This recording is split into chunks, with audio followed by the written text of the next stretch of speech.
Today we're going to be looking at whether or not Dicey Dungeons on Nintendo Switch is worth a fiver. Dicey Dungeons has been on sale under $5 several times in the past, but I could not pass up the current sale where it's been reduced to its lowest price ever. So let's find out if Dicey Dungeons is worth a fiver. Right after I ask if you'd kindly like the video and subscribe to SirLink Gaming. Now let's get to it. Originally releasing in 2019 on PC, then in late December 2020 on Switch, Dicey Dungeons is yet another roguelike game I am reviewing, whereby the randomization is that each floor of the dungeon will have a different path, enemies, and items. You fight each enemy one at a time and make your way through the 5 levels until you get to the boss. On your way, you will pick up new equipment from shops, chests, or level ups, and each one has a new ability that can be upgraded once at these anvil locations. If you've played deck building games in the past, Dicey Dungeons will be easy to get the hang of. The gameplay was simple and addicting from the get-go, but I wasn't paying enough attention to my warrior's health and suffered defeat on my first run after feeling as though I was breezing through the floors to that point. The story didn't really seem like a key element in Dicey Dungeons, as you're introduced first to the Jester, and then to Lady Luck, who runs the Labyrinth of Endless Terror. There's some cute banter back and forth before you start your journey, and the banter changes depending on which episode you are in.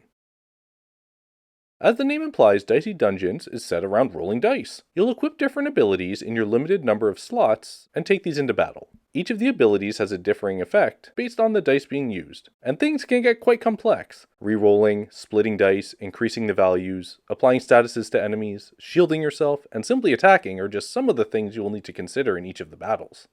You also have a backpack that has additional slots for your abilities that can be swapped outside of battle. There are 5 characters available, with a 6th being unlocked by means I'm not sure of. Each of the different characters play very differently. Thankfully, the first floor is pretty easy to clear, so you have the ability to make some mistakes while you learn the nuances of each character, because when it comes specifically to the robot and the witch, they take a few battles to get used to. With this diversity, you are bound to find one that suits your playstyle.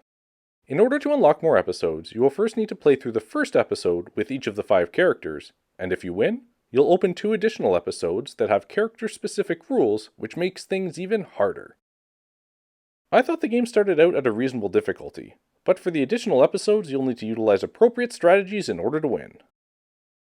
Finally, I believe this is the first time I'm going to say this for a Switch game. Dicey Dungeons is best played using touch controls. The experience is so much better than playing in either docked or handheld mode, that getting smudges all over my screen was worth it for the smoother experience. As you can see here on DekuDeals.com, the site that I use to get historic pricing information for my region, Dicey Dungeons is currently on sale until November 3rd, 2022 in the Canadian Switch eShop for its lowest price ever of $2.52 Canadian, down 87% from its regular price of $18.99. In conclusion, I really enjoyed Dicey Dungeons. Don't get me wrong, it does get tough as you advance past the first episodes.